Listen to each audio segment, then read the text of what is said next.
Today we're talking about the film The Artifice Girl, directed by Franklin Rich.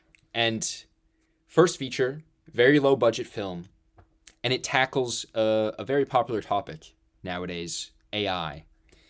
And I think it does so in such a great way, and it uses its low budget in like the best way possible. It's a very talky movie. It's a very conceptual movie, but it's the kind of movie that I appreciate so much, and it is very interesting to think of. And I feel like it's not shoving it down your throat. That it's like, oh, I'm making an AI movie because AI is so big right now and people are talking about it. I feel like it actually does have a lot to say. And I feel like, okay, people started talking about AI, maybe like late 2022 or something. I feel like maybe this movie was even made like slightly before it really shot up. But I don't know, it's like very low key sci-fi, which is very much my jam. And yeah, I mean, I appreciate all the filmmaking tactics that they're using, everything to make it like super low budget and just still able to get such a big concept. So, it's kind of like a 3-act play in a way. So each act is so the first 2 acts are actually in the same room.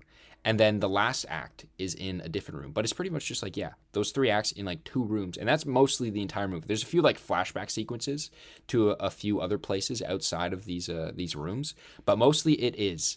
So it starts with these 2, I want to say like, yeah, investigators. They work for the government. And they bring in this guy who is also played by Franklin Rich. Let me see what his character's name is. Gareth.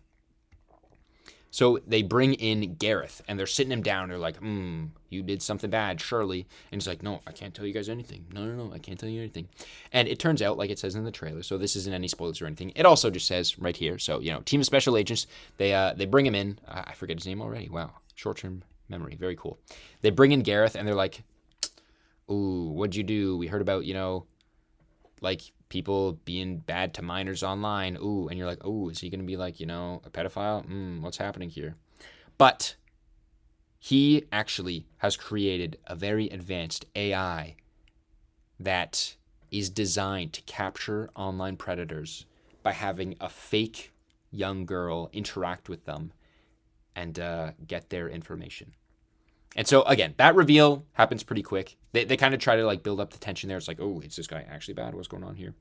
But then, so once they reveal that, they kind of really just, like, yeah, they get into the talking. They get into the, like, okay, what can we do for each other? Because, I don't know, the special agents feel like they still have some, like, dirt on him. They could, like, reveal his whole scheme. And it's like, he's been this guy with his online alias that has actually helped them for all this time. And he wanted to remain anonymous because if it got in the hands of some in the hands of the government or something that, maybe they could use it in a wrong way or it wouldn't be effective. Maybe they would have like slipped up or something. And so they're having all these discussions. Very cool, very fun. And they're having discussions about how they can use it. But then it kind of evolves into talking about the ethics of AI. And this very much is a talking movie about the ethics of AI. So first, without spoilers. It gets into talking about the ethics of AI and about how the AI feels about things. And there's a lot of good reveals throughout the movie that happens in this very talky movie. The way that it talks about the ethics of AI, it goes beyond, I feel like the main talking point is like, oh, they're going to, control humans and everything. But the way that it goes, it talks a lot about the AI itself. And it like humanizes the AI, which when I watched it for the first time, well, the only time I've seen it, when I watched it, I was like, okay, this is a weird path because I feel like in my brain, I'm almost never gonna, maybe empathize with the AI and like care too much about like what the AI feels. But thinking about it a bit after, it's like the conversation topics and everything that they bring up, it is very interesting. And there's a lot of just compelling arguments that is made with, it's talking about like the responsibility of creating this AI and talking about if the creator should be responsible for almost like the AI's upbringing. It's almost talking about it like it's its own child. So it's kind of funny in a way where the title, The Artifice Girl, it's talking about this girl who is trying to catch these online predators, who isn't real, and she's an AI, and it starts with, mainly just like a glitchy video with voice, then it goes into a very realistic video with this girl who everyone, like, there's one of the special agents who's like, how is this not real? This is so realistic. And that's like the Artifice element. That's the AI element. But then the title, The Artifice Girl, kind of molds into girl meaning like somebody's child. And it's almost like the creator and his responsibility, Gareth's responsibility for the upbringing of this AI as a child. Because again, the AI evolves from, glitchy video with voice to very realistic video to even beyond that, which I won't spoil yet. But again, it's an interesting think piece. And I think there definitely is more to think about than just like empathizing with AI and that responsibility, because I don't know, I feel like still thinking about it right now, it's a bunch of wires and computers. Is there ever a point where we need to think about AI feelings, AI rights? And again, I think that because me just having that thought, is there ever a point? That's kind of the point of the movie. Is there ever a point where it's going to get to that? I don't know. Who knows? And it is just revealing some of the scariness that can come with AI, some of the innovation. And it's just like a cool sci-fi path that it went down on. And I thought it was great. I thought it was phenomenal. Again, it's a unique indie movie on this topic. Again, very low budget. Still gets the sci-fi themes across very well. And I thought it was just a hidden gem. So if anybody hasn't seen it, I would highly recommend searching this one out because, it was great. It was phenomenal.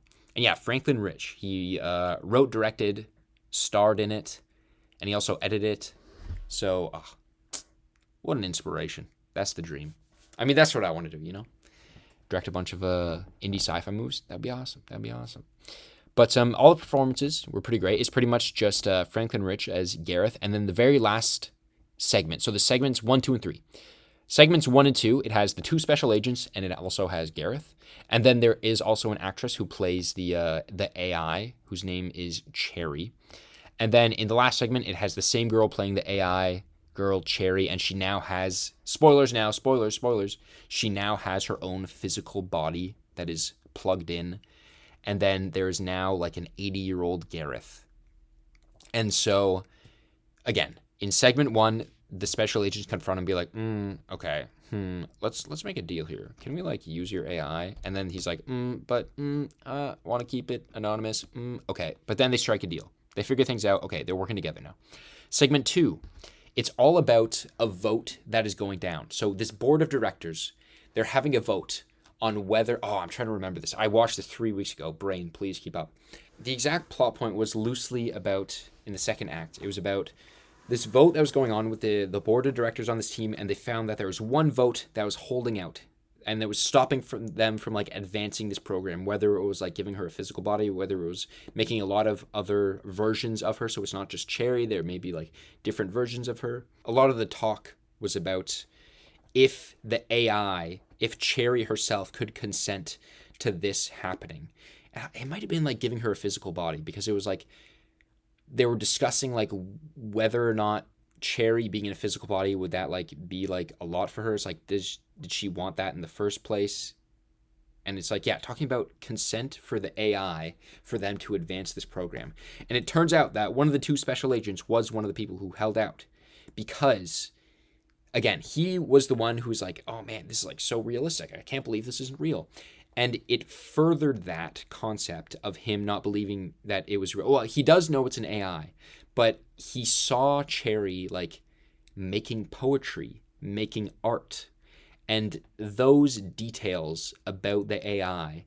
So it's less about him not believing that it's a real AI and thinking that it's a person, because he knows that it's not. He definitely knows this. But he feels like they've created, this AI, this almost own life form, and that it should be allowed to make its own decisions because it can do such human tasks, such as creating art and making poetry. And so he was the one who held out his vote. And so that was the argument there.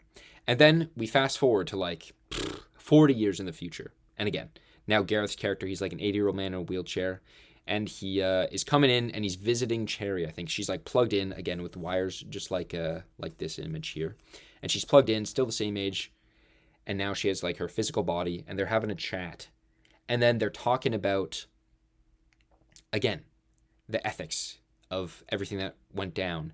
And so she brings up, she has like a kind of a breaking point where she was like angry at him because of the way that he raised her, and that he forced her to be this face of taking down these predators and exposing her to these like horrible people and horrible experiences, even though that she knew like the mandate of her programming, her inherent goal was to, assist humans in taking down these predators. She's having like self-reflective moments now when he's like an 80-year-old man and being like, no, you never gave me the choice if I wanted to do this or not. And she gets mad at him because she's like, oh, I'm taking up dancing now and I want to do all these other things. And she doesn't know how to process her feelings. And again, it is a very weird third act because, again, you're thinking about it. You're like, this is an AI. Do I care that much? And I think that's what I believe that's what the filmmaker wanted you to think. And it is a very, I don't know, it's just a thought-provoking ending that doesn't really, that makes you question your questioning. Because I feel like I would still be at the stance where it's like, okay, it is an AI. It has evolved, and it's making all of these connections, like in its brain, and it feels like it understands what logic is. It feels like it understands what feeling is, and it's like being its own person. And maybe if we're like comparing that to like humans, it's like, yeah, I guess we are just, like a bunch of mush and electricity and meat. Is that different from metal and electricity? Who knows? But again,